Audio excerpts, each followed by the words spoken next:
It started with the little things. The kinds of things that seem insignificant in the moment, but in hindsight, they stack up like red flags waving in your face. I can see it all now, clear as day.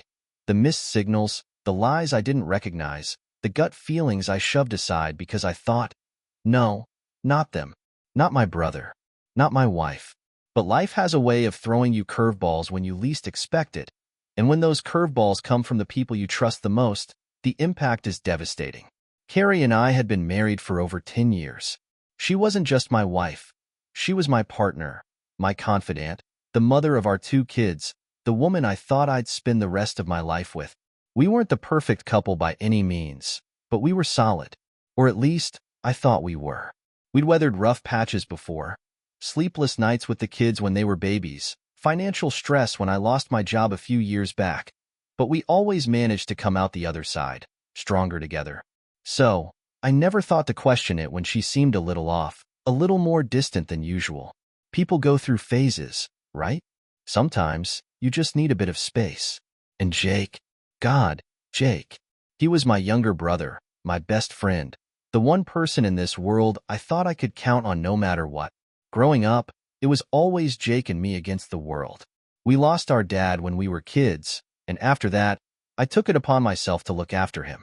I was only 2 years older, but it felt like more.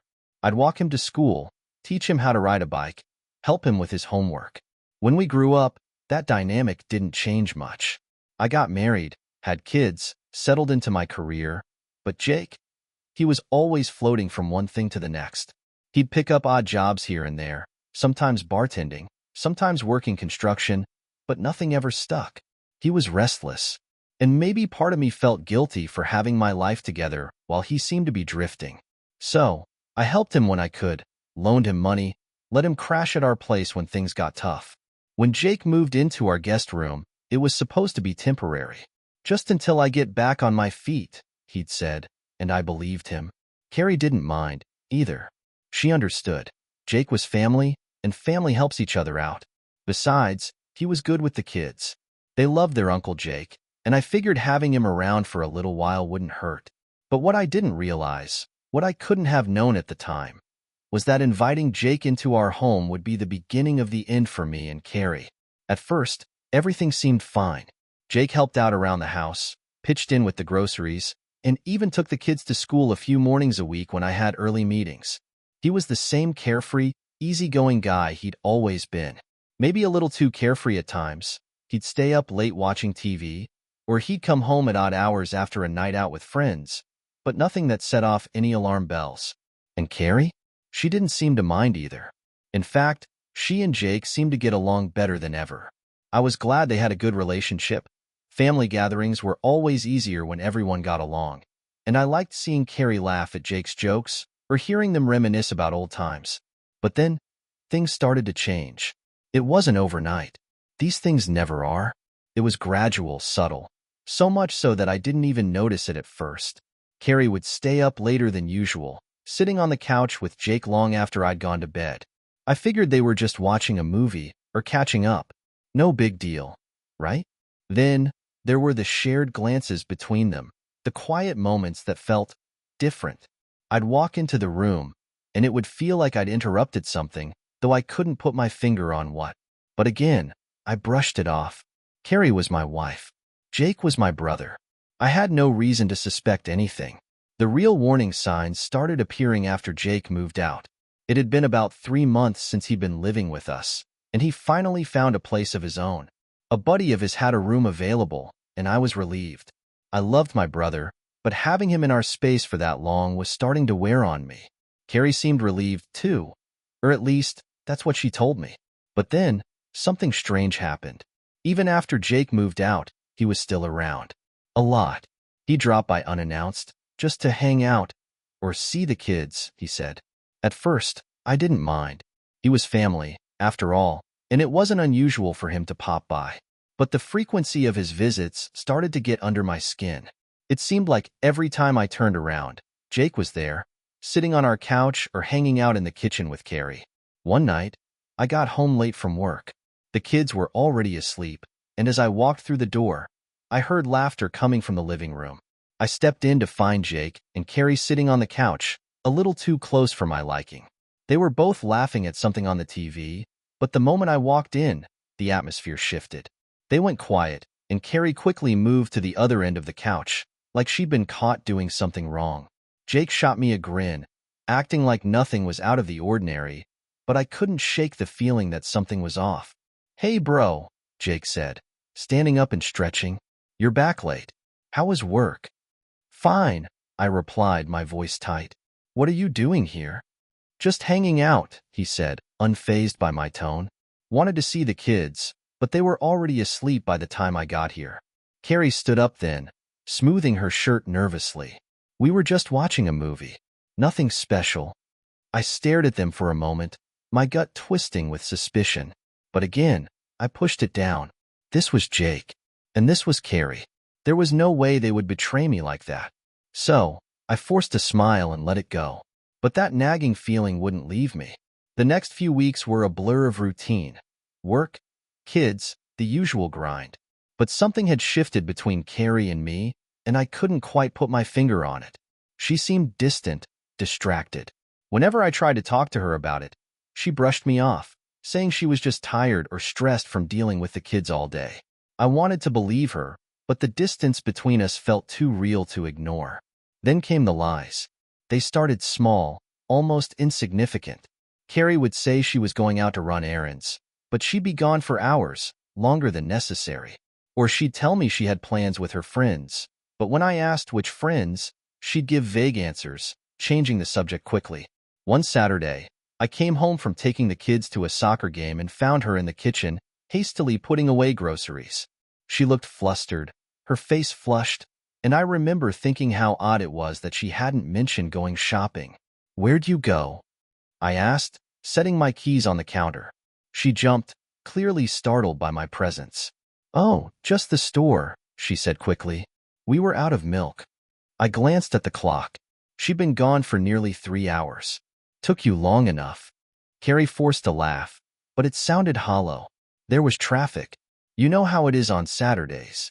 I wanted to believe her. God, I wanted to believe her. But something about her demeanor set me on edge. Still, I didn't press the issue. Instead, I let the suspicion fester, gnawing at the back of my mind like a slow poison. It wasn't until a few weeks later that the truth started to unravel, and by then, it was too late. One night, I woke up around 2 a.m. to find the other side of the bed empty. Carrie wasn't there. At first, I thought she was in the bathroom, but when I got up and checked, she was nowhere to be found. I padded down the hallway, my heart pounding in my chest. I found her in the living room, sitting on the couch with her phone in her hand. The glow from the screen illuminated her face, and she was so engrossed in whatever she was looking at that she didn't notice me standing in the doorway. "Carrie?" I said, my voice low but sharp. She jumped, nearly dropping her phone. "Steve, you scared me." I crossed my arms, narrowing my eyes at her. "What are you doing up?" "Just couldn't sleep," she said quickly, locking her phone and setting it on the coffee table. "I didn't want to wake you." I stared at her for a long moment, my gut twisting again. Something wasn't right, but I didn't want to accuse her without proof. I didn't want to be that paranoid husband who jumped to conclusions without any real reason. So, I let it go. Again. But the doubt kept gnawing at me. A few days later, I decided to check her phone. I hated myself for it. I hated the idea of violating her privacy, of being that guy who snoops through his wife's phone because he's too insecure to just ask her what's going on. But something inside me, call it instinct, call it paranoia, told me that I needed to know. So, one night while she was in the shower, I grabbed her phone from the nightstand and unlocked it. My hands were shaking, and I could barely breathe as I scrolled through her messages, my heart pounding in my chest. At first, there was nothing out of the ordinary. Just text from her friends, messages from her mom, a few work emails. But then I saw it, a string of texts from Jake. The first one was innocent enough. "Hey, what's up?" But as I scrolled further, the messages became more frequent, more intimate.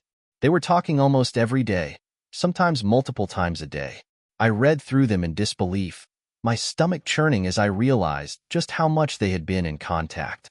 Most of the messages were casual, jokes, little comments about their day, but there was an undertone that I couldn't ignore. It was like they had their own private world, a space I wasn't part of. And then I saw the photo. It was a picture of Jake, shirtless, standing in what looked like his bedroom, smirking at the camera. The caption underneath read, "Missed this?" My blood ran cold. I couldn't breathe. I couldn't think. All I could do was stare at the screen, my heart pounding so hard I thought it might explode. This was it. This was the proof I had been dreading, the confirmation that my worst fears were true. Carrie was cheating on me, and not just with anyone, with my brother. I stood there for what felt like an eternity, the phone shaking in my hands. I wanted to scream, to throw something, to confront her right then and there. But I didn't. I couldn't.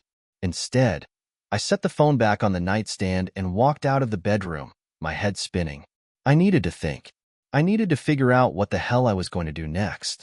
I didn't sleep that night. How could I? The weight of what I'd discovered sat like a stone in my chest, crushing every breath, every thought. I lay on the couch in the living room, staring at the ceiling, my mind racing. What was I supposed to do? How was I supposed to confront her? And what about Jake, my brother?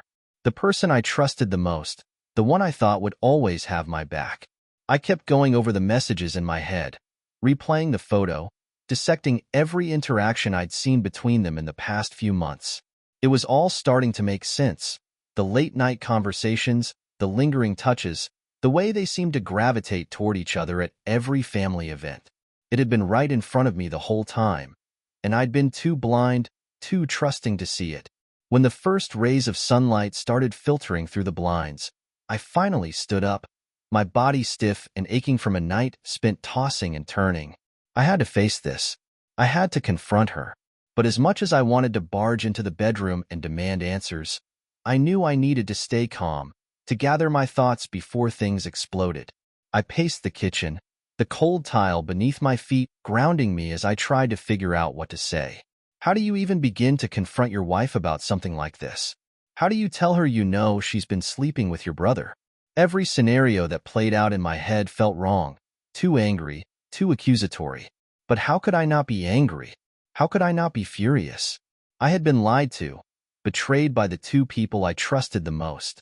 The sound of the shower turning off pulled me from my thoughts. I heard Carrie moving around in the bedroom, and the knot in my stomach tightened. This was it. I had to do it now, before the kids woke up, before I lost my nerve. I walked into the bedroom, and there she was, standing in front of the mirror, towel drying her hair, humming softly to herself. She didn't notice me at first, and for a moment, I just stood there, watching her. How could she act so normal? How could she go through her routine like nothing had happened? Like she wasn't tearing our family apart? "Carrie," I said, my voice low but firm. She jumped slightly, her eyes meeting mine in the mirror. "Oh hey, you're up early. I couldn't sleep." She nodded, still oblivious to the storm that was brewing inside me. "I didn't hear you come to bed last night. Did you stay up working?" "No," I said, taking a step closer. "I was thinking." Something in my tone must have caught her attention because she turned to face me, her expression softening. "Are you okay? You seem off." I stared at her for a long moment, my heart pounding in my chest. This was it. There was no turning back now. "Are you sleeping with Jake?" The words hung in the air between us, heavy and cold. Her eyes widened, and for a split second, I saw something flash across her face. Panic, guilt, fear. But just as quickly as it appeared, it was gone, replaced by a look of confusion. "What? Steve, what are you talking about?" I clenched my fists at my sides, my nails digging into my palms. "I saw the messages, Carrie. The texts. The photo." "I know." Her face drained of color. She opened her mouth to speak, but no words came out. She just stood there, staring at me like a deer caught in headlights. "Don't lie to me," I said, my voice shaking with barely controlled rage. "I know what's been going on. I know you've been seeing him." She finally seemed to snap out of her daze, shaking her head frantically. "Steve, I can explain." "Explain what?" I snapped, taking a step closer. Explain how you've been sneaking around behind my back, how you've been sleeping with my brother. What is there to explain, Carrie?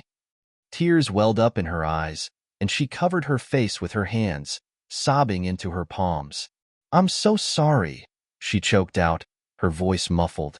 I never meant for this to happen. I stared at her, my chest heaving with the weight of my anger, my heartbreak. Never meant for this to happen?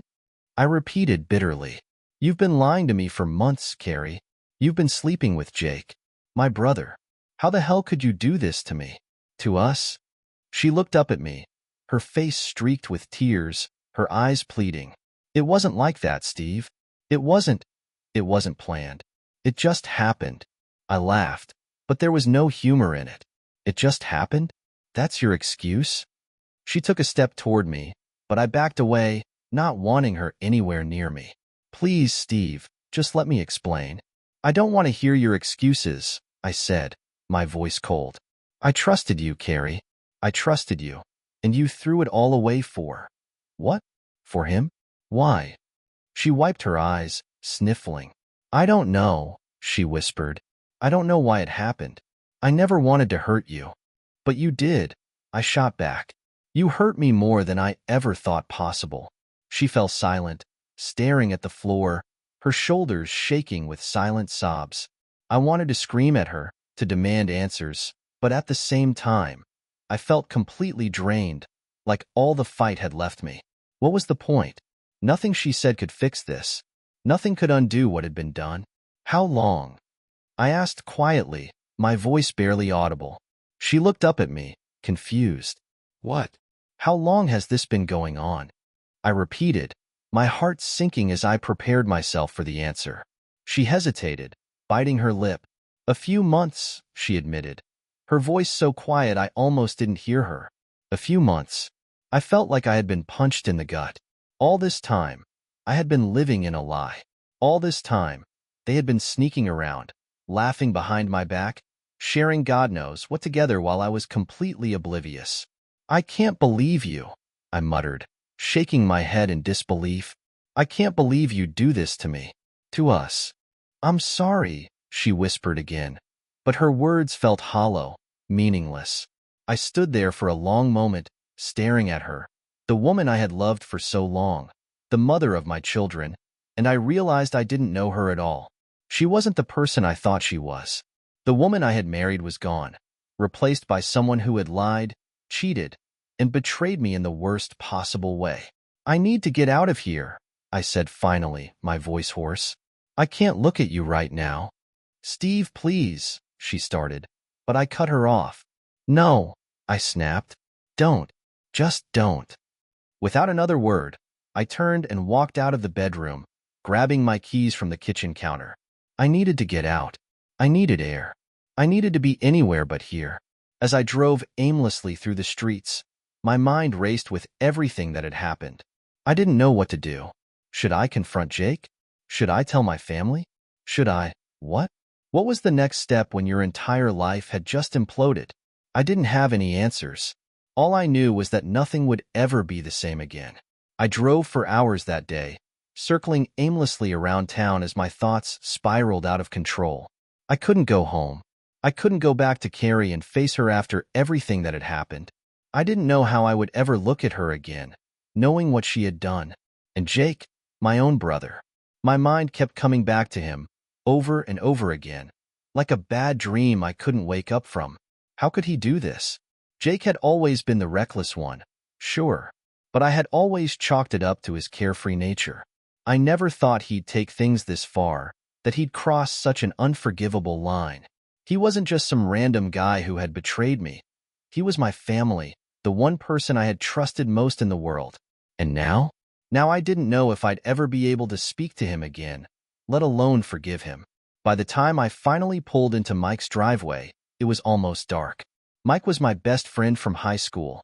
He'd been there for me through thick and thin, always knowing when to push and when to give me space. If there was anyone I could talk to right now, it was him. I knocked on the door, and within seconds, Mike swung it open, a look of confusion quickly turning to concern when he saw the state I was in. Steve? What the hell happened?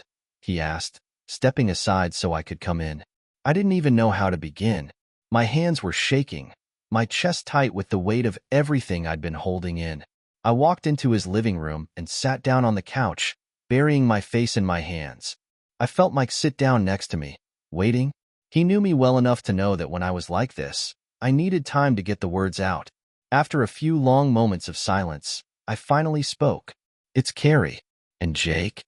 Mike's brow furrowed in confusion. "What do you mean?" I took a deep breath, forcing the words out. "They've been seeing each other. Behind my back. For months."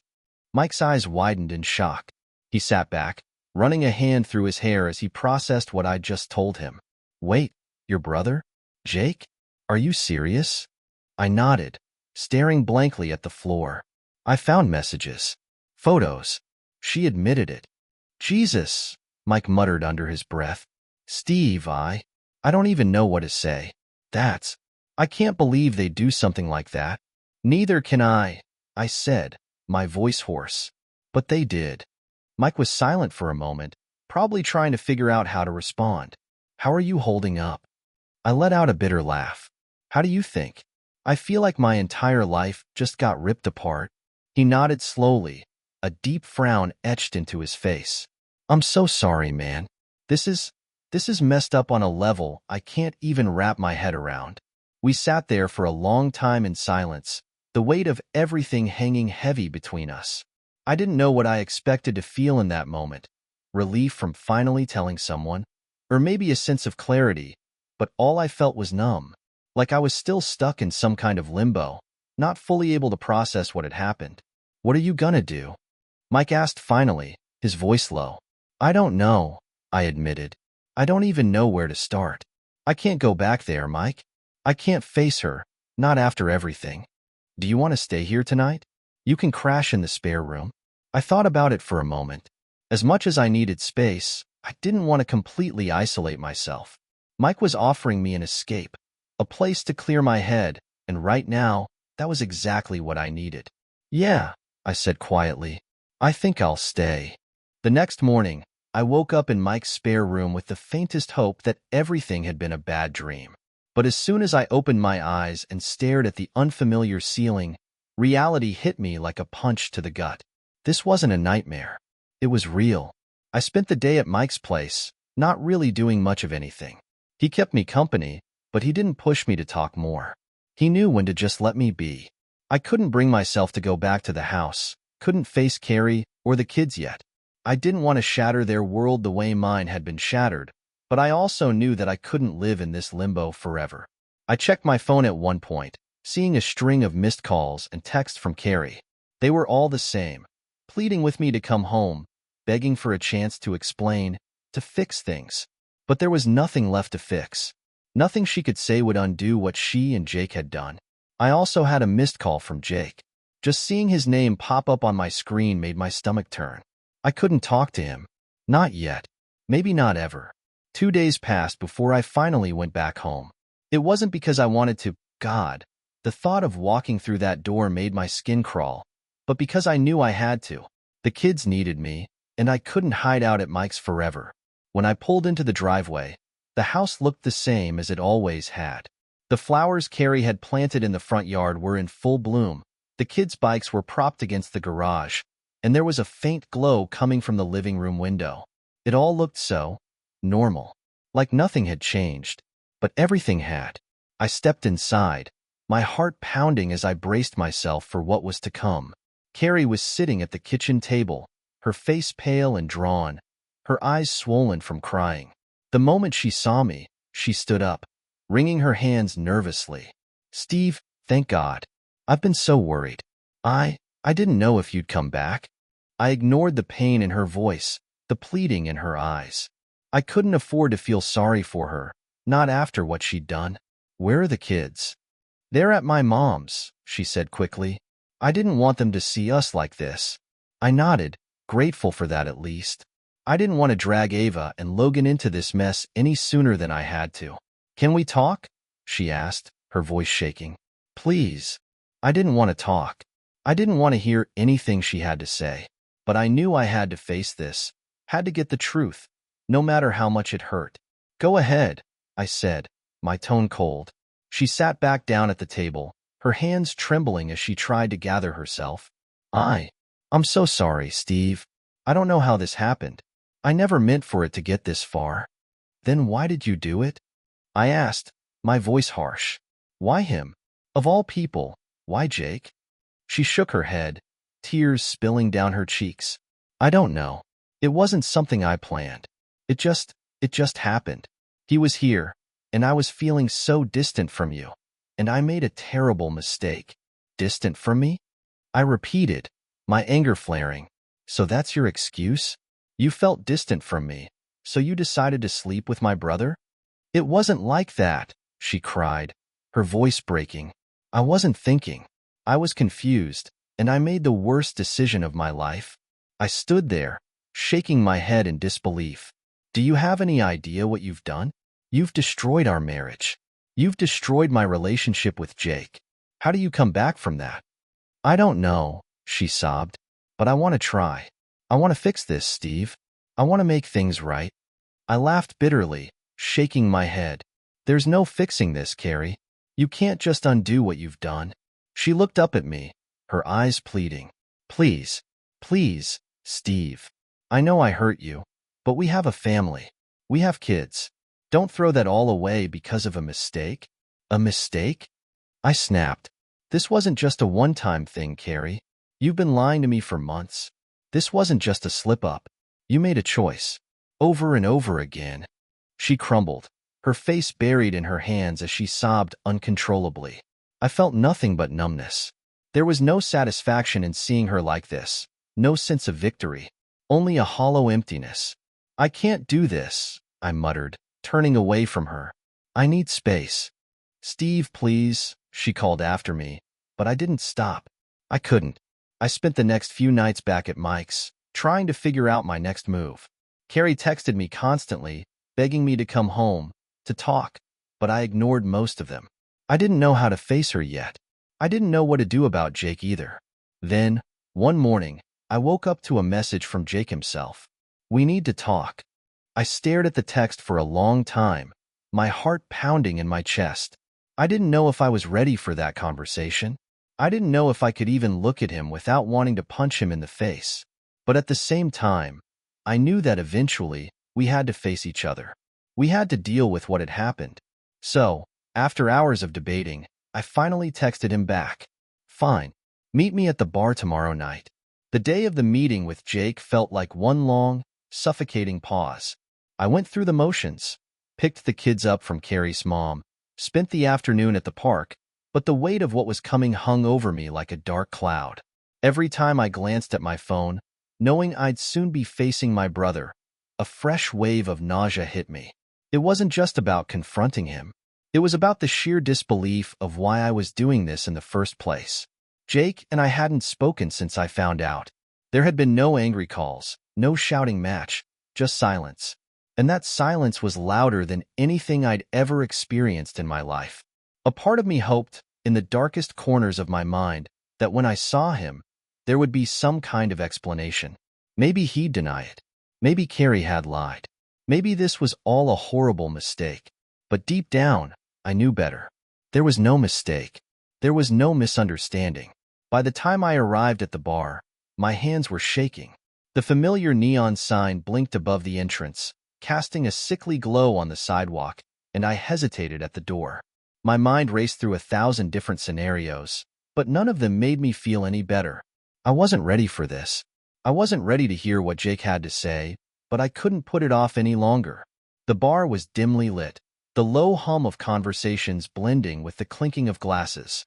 It was a place Jake and I had been to dozens of times over the years, sharing drinks, laughing, shooting pool.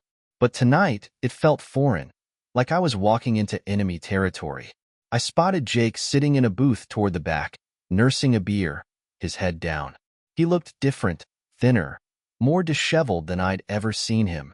His usually confident posture was slumped, and for a moment, I felt a flicker of pity for him.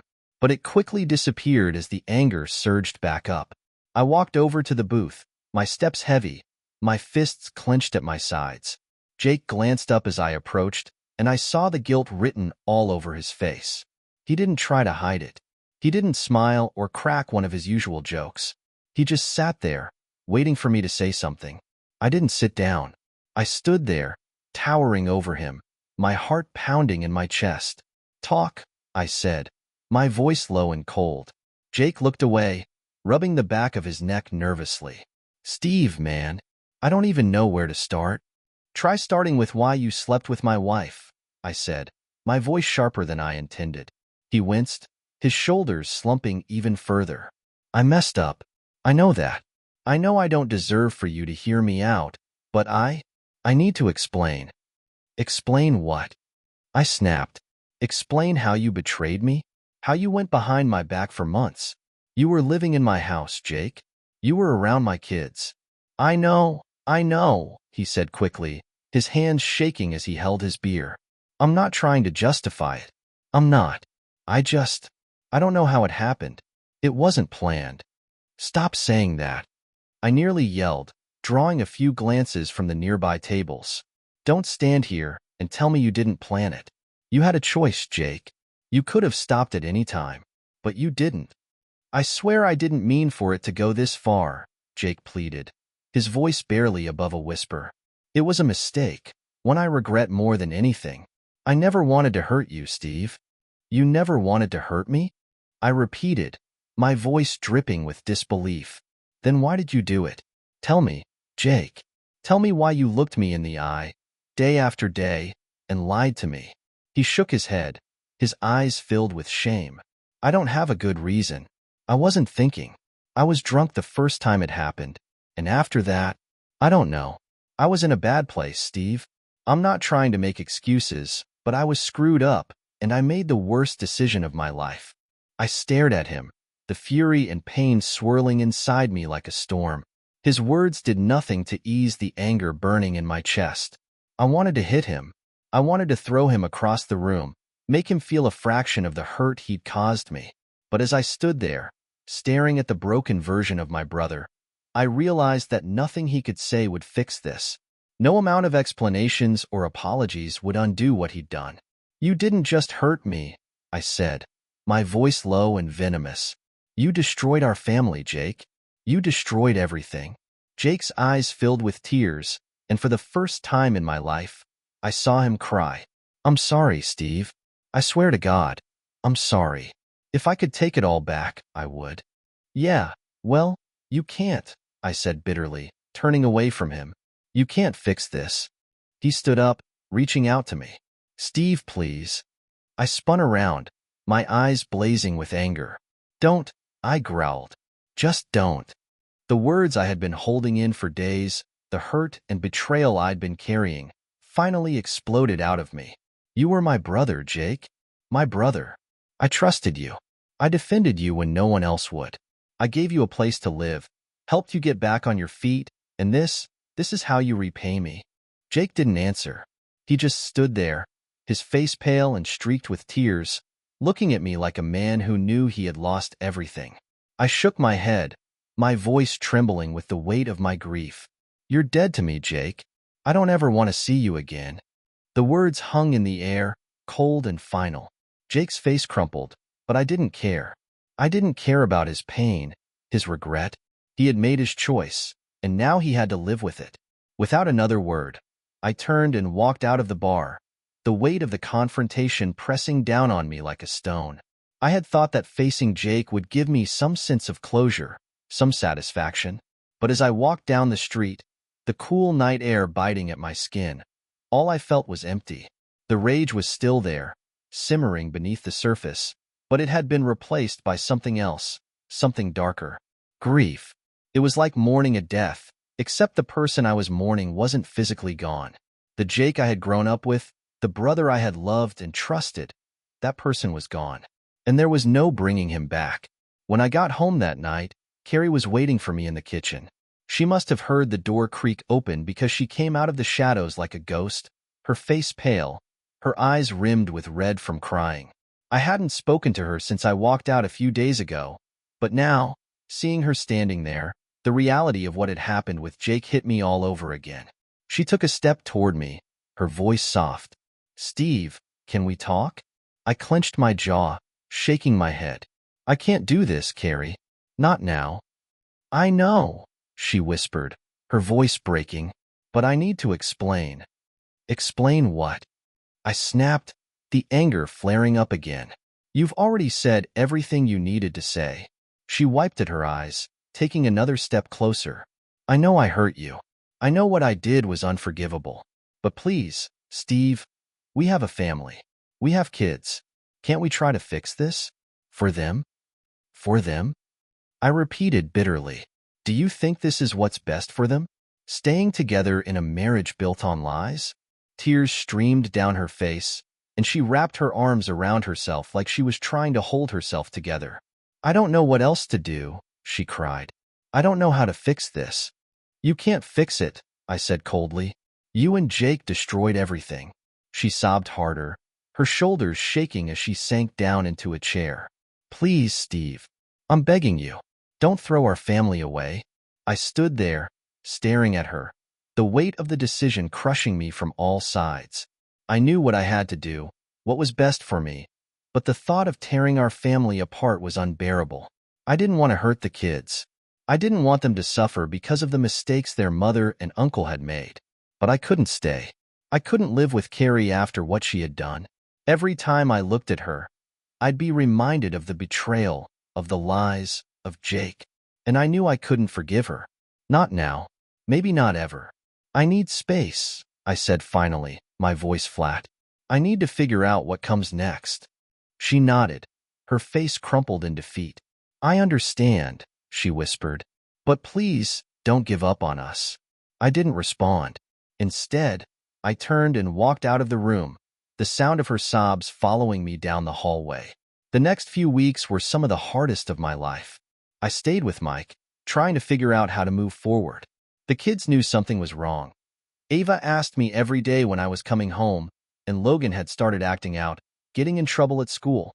It broke my heart, knowing that they were caught in the middle of this mess, but I didn't know how to explain to them why their dad wasn't around as much anymore.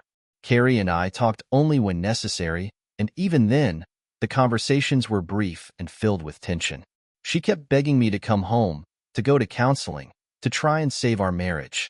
But every time I thought about going back, about trying to rebuild what had been broken, I felt the walls closing in. How could I live with her after everything? How could I ever trust her again? Then there was Jake. I hadn't spoken to him since that night at the bar, and I didn't plan on it. As far as I was concerned, he was out of my life for good. He'd made his choice, and now he had to live with it. I didn't care what he was going through or how sorry he was. He wasn't my brother anymore. The days blurred together after that. There was no sense of time, just a numbness that carried me from one moment to the next. I went through the motions, waking up at Mike's place, heading to work, picking up the kids when it was my turn, but it all felt hollow. Everything that had once made up my life had crumbled to ash.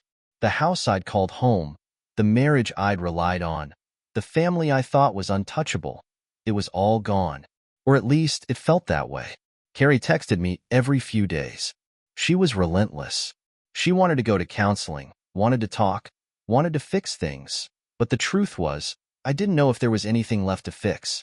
Every time I thought about her, all I saw was her and Jake together, laughing, touching, sneaking around behind my back. Every time she spoke, I heard the lies she'd been telling me for months, and it made my stomach turn. It wasn't just the affair. It was the betrayal of trust. It was the realization that the person I'd built my life with, the woman I'd had kids with, had made a choice, over and over again, to hurt me, to be with someone else, and not just anyone, but my brother. And Jake. I hadn't heard from him since that night at the bar. Part of me wondered what he was up to, but most of me didn't care. Jake was dead to me, and the more time passed, the more I came to accept that. I didn't miss him. I didn't want to reconcile. As far as I was concerned, he could disappear from my life entirely, and I'd be better off for it. But the kids, Ava and Logan, they were what kept me tethered to this nightmare. They were the only reason I hadn't completely checked out. They were innocent in all of this, and it killed me that they were stuck in the middle. I hadn't told them the truth, not the full truth. How could I? How do you explain to your kids that their mother betrayed you, that their uncle, their favorite uncle, was part of it? I didn't want to burden them with that. They were already hurting enough. Ava, who was always so bright and full of energy, had become quiet, withdrawn. She asked me questions, hard questions, every time I picked her up. When are you coming home, Dad? Why can't we all live together again? Are you mad at Mom? I did my best to answer them without making things worse. I told her that Mommy and Daddy were working through some things, that I wasn't mad at her mom. But each time she asked, I felt a little piece of myself break off. I hated lying to her. I hated that she was suffering because of something that wasn't her fault. Logan didn't ask as many questions. He wasn't old enough to really understand what was happening, but he acted out in other ways. He'd get into fights at school, throw tantrums when I dropped him off at Carrie's house, and every time I tried to talk to him, he'd shut down. It was like he was angry at me, but he didn't know why. I couldn't blame him. I was angry too. Angry at everything. It was a Thursday when I finally made the decision. I had picked up the kids from school, and we were sitting at a diner. The three of us crammed into a booth with plates of fries and chicken fingers in front of us. Ava was quiet, picking at her food, while Logan was half-heartedly dipping his fries into ketchup, his usual energy missing. The sight of them like this, so far from the happy, carefree kids I had raised, broke something inside me. I couldn't keep living like this. I couldn't keep dragging this out, pretending that everything was going to go back to normal. It wasn't. The normal I had known was gone, and the sooner I accepted that, the sooner I could start rebuilding something for me and the kids. Carrie had been texting me all week, asking me to come home, to try again, but every time I saw her name pop up on my phone, I felt sick. I knew I had to make a choice. Either go back and try to piece things together, or let go and move on. And sitting there in that diner, looking at Ava and Logan's tired, sad faces, I knew what I had to do. When we got back to Mike's place, I tucked the kids into bed, kissed them goodnight, and then I pulled out my phone. Carrie had sent me 3 texts that day, the last one asking if we could meet up to talk. I stared at the screen for a long time, my thumb hovering over the keyboard, before I finally typed out a response. We need to talk. Tomorrow. I'll come by the house. I hit send before I could second-guess myself. It was time. The next day, I left work early and drove to the house. The house that had once been mine, that had once been filled with laughter and warmth, but now felt like a stranger's home. When I pulled into the driveway, Carrie was waiting for me at the door. She looked nervous, wringing her hands together, her face pale. I hadn't seen her in person since the night I confronted her about Jake, and the sight of her now, looking so small and fragile, almost made me feel sorry for her. Almost.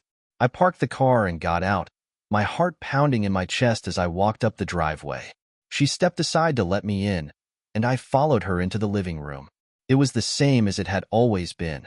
Family photos on the walls, the kids' toys scattered across the floor, but it felt different now. It felt cold. We sat down across from each other, the silence thick and heavy between us. Carrie looked like she wanted to say something, but I spoke first. I've made my decision. Her eyes widened slightly, and she leaned forward, her hands clasped tightly in her lap. Steve, I know I hurt you. I know I made the biggest mistake of my life. But please, we can fix this. We can go to counseling. We can work through it.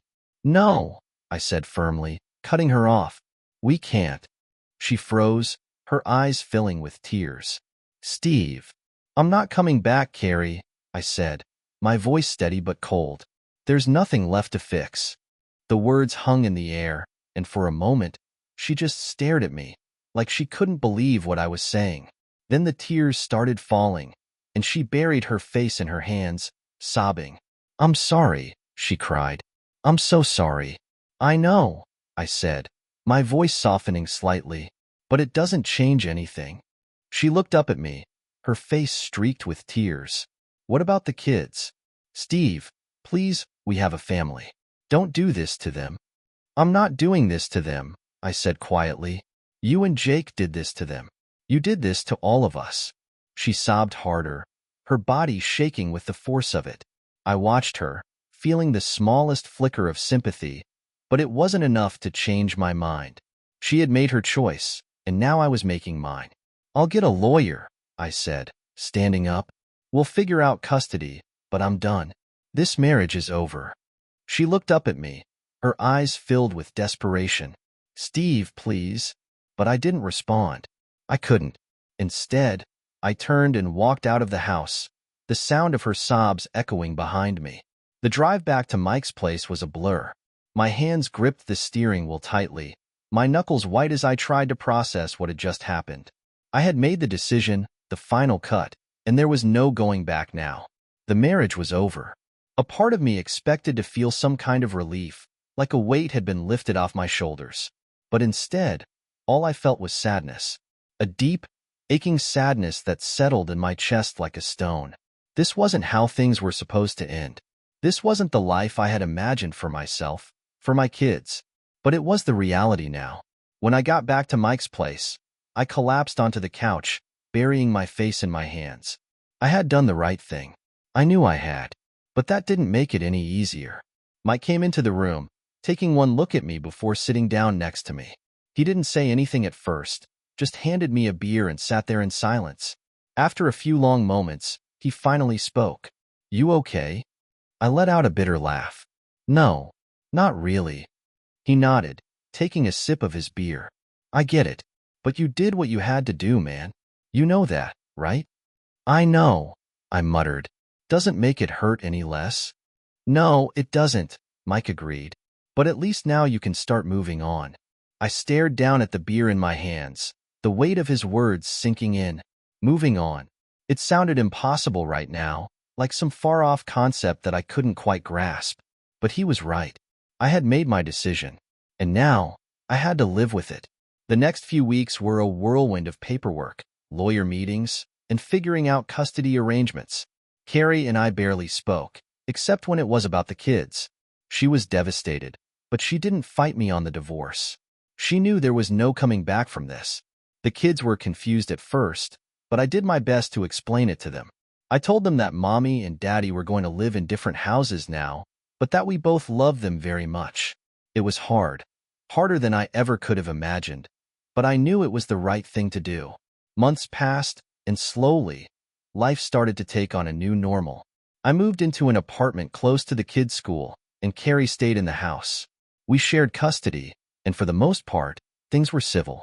I tried not to think about Jake, about what he was doing or where he was. He was out of my life now, and that was all that mattered. As time went on, the pain of the betrayal started to fade. It didn't go away completely. There were still days when it hit me out of nowhere, like a punch to the gut. But it wasn't as all-consuming as it had been.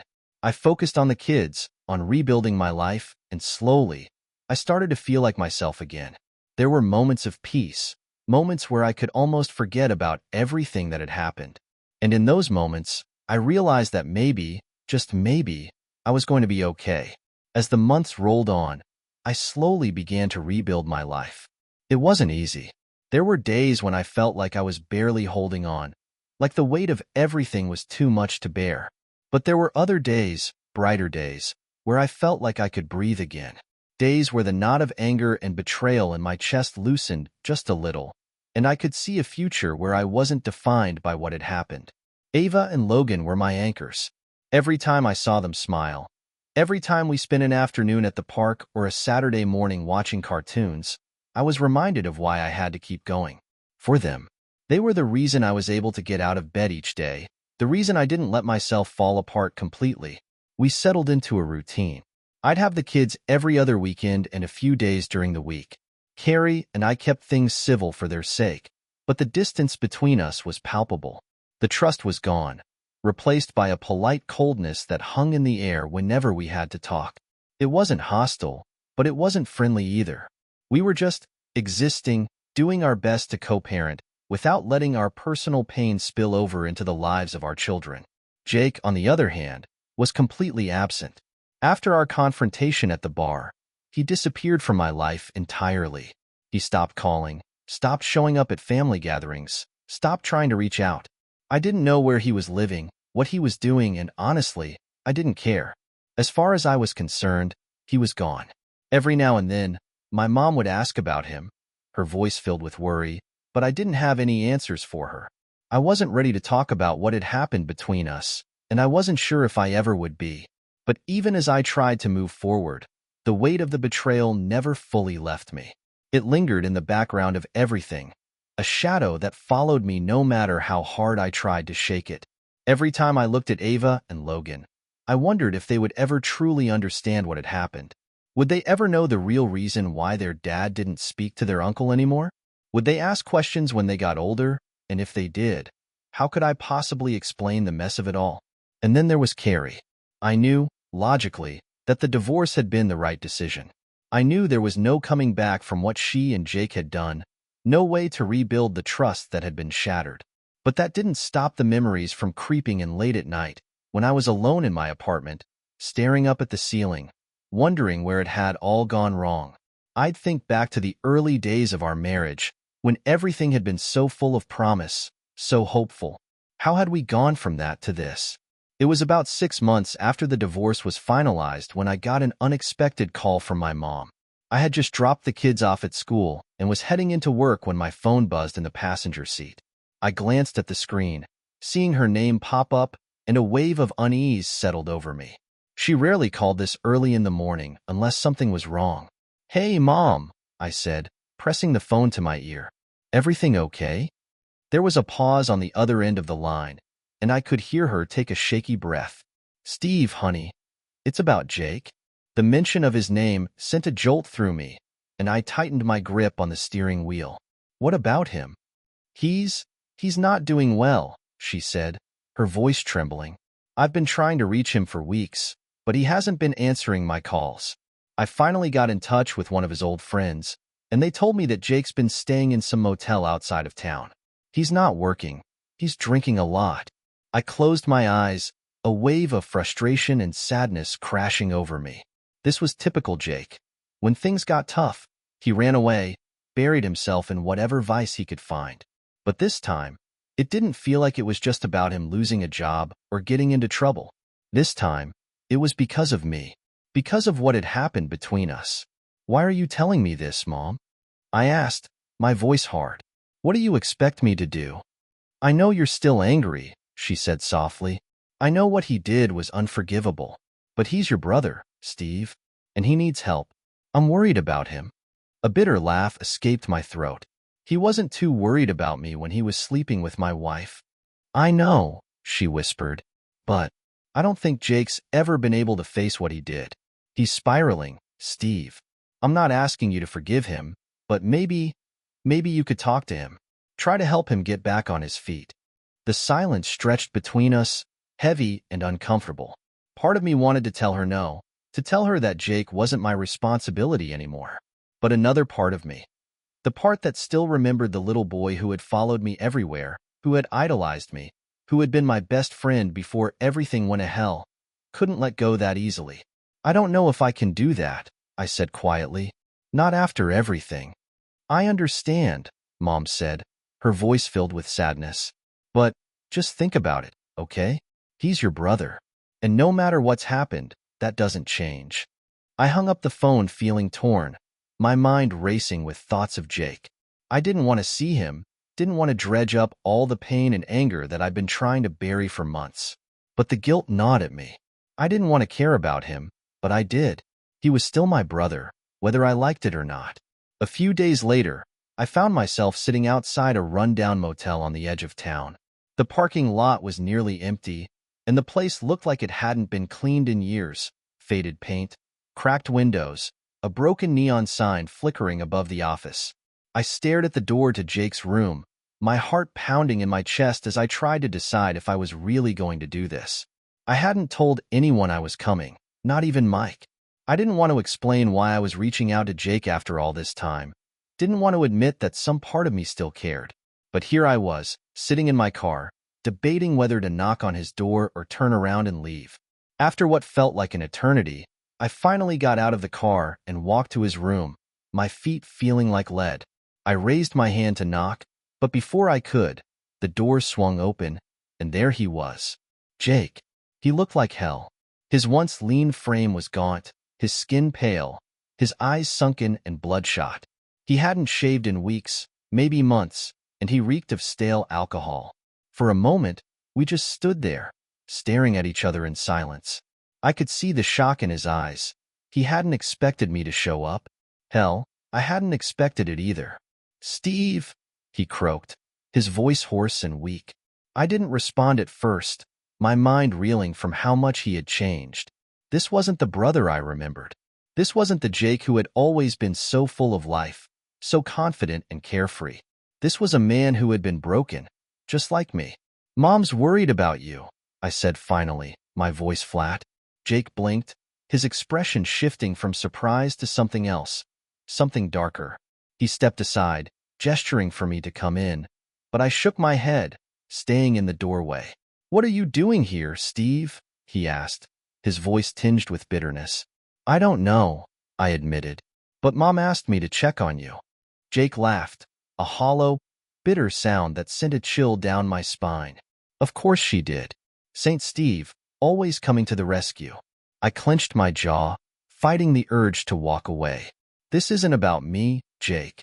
This is about you. You're falling apart." He shrugged, leaning against the doorframe. "So what? Maybe I deserve to." The words hung in the air between us, and for the first time since I had found out about the affair, I saw the weight of the guilt that Jake was carrying. It was written all over his face, in the way his shoulders slumped, in the emptiness in his eyes. "Look," I said, my voice softening. "I didn't come here to fight.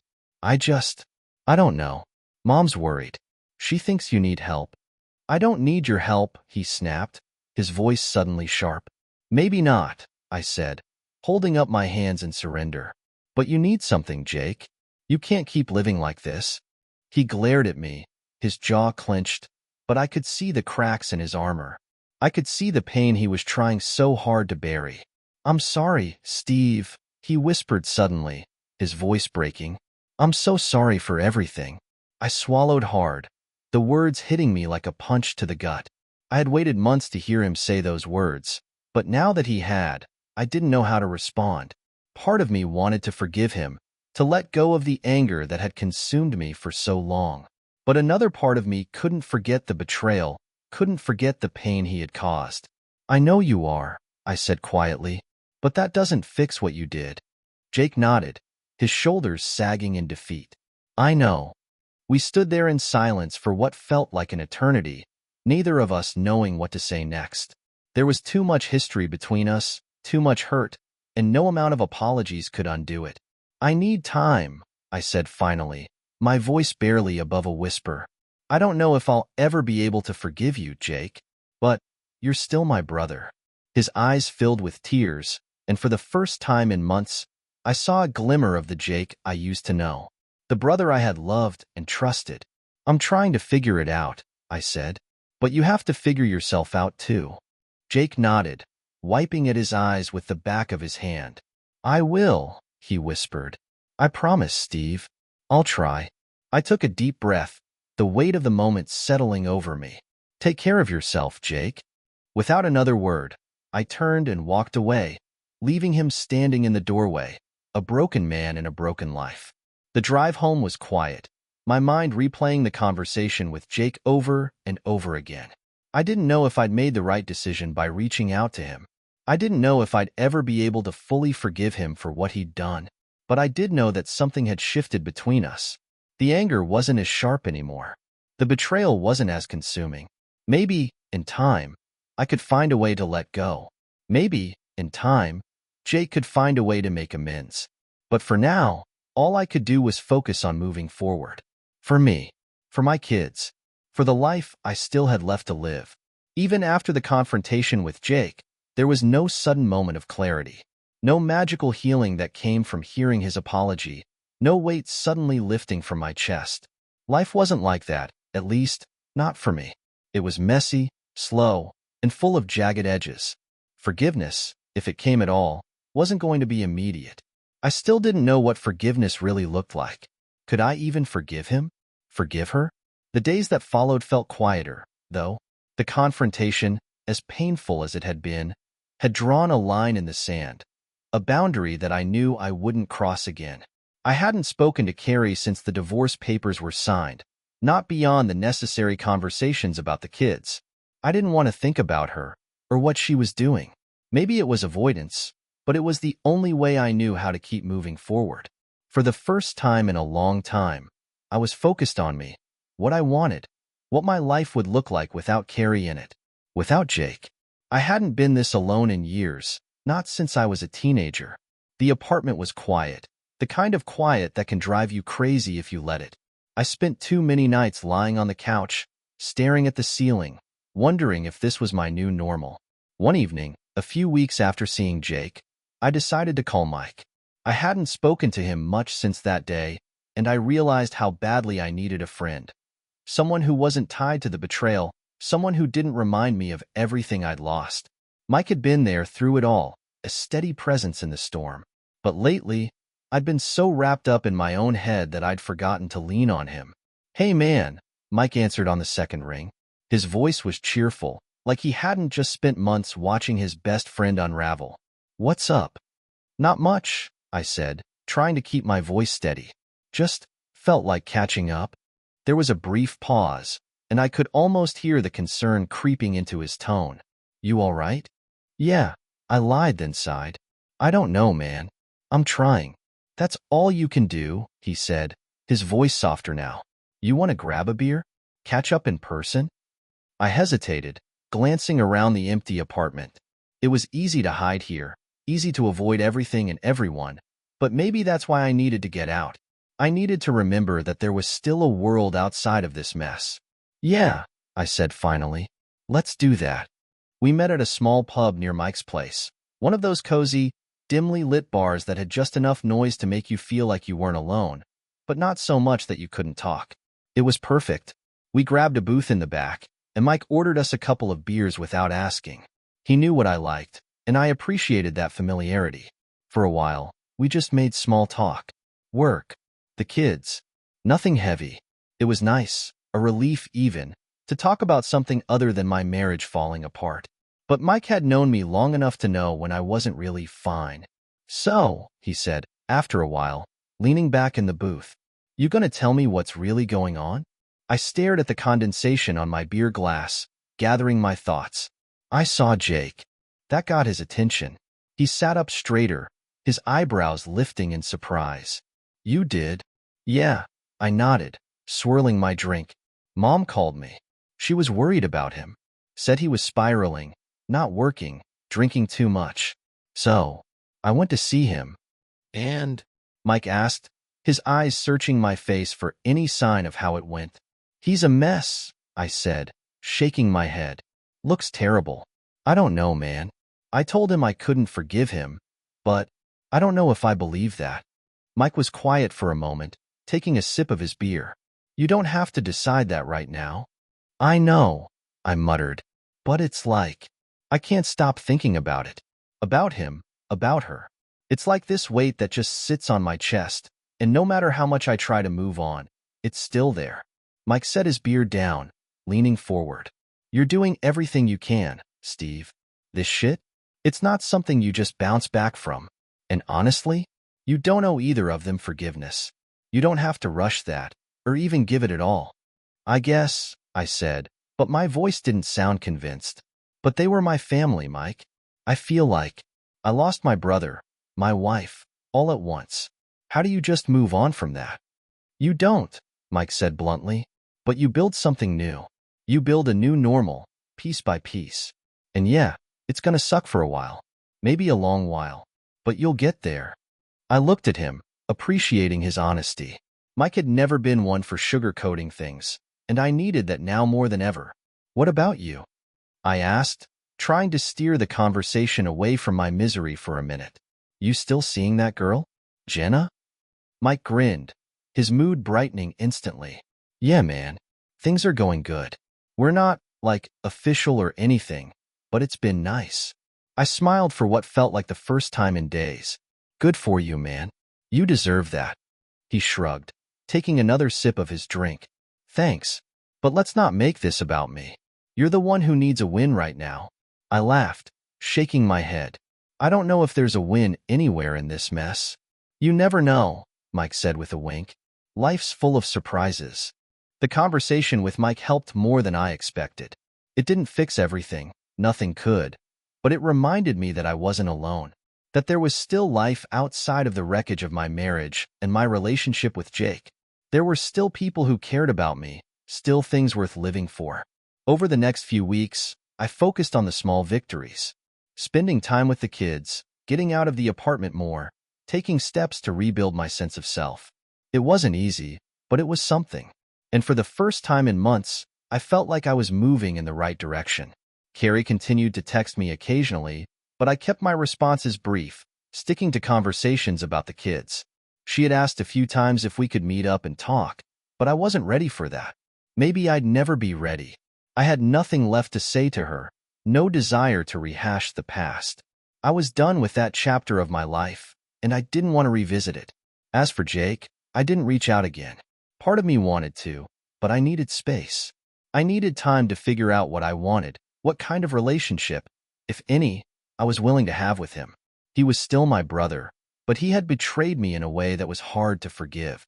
I didn't know if I could ever look at him the same way again, and that was something I had to come to terms with.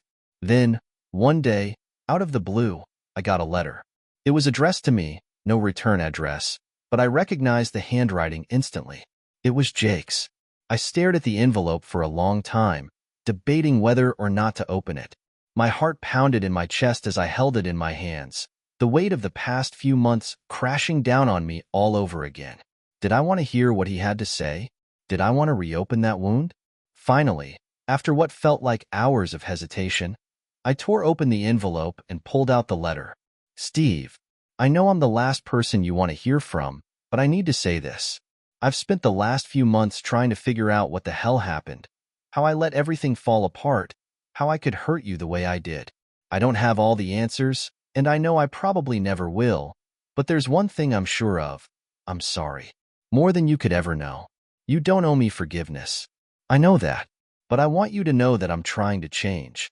I'm in rehab now, been here for a few weeks.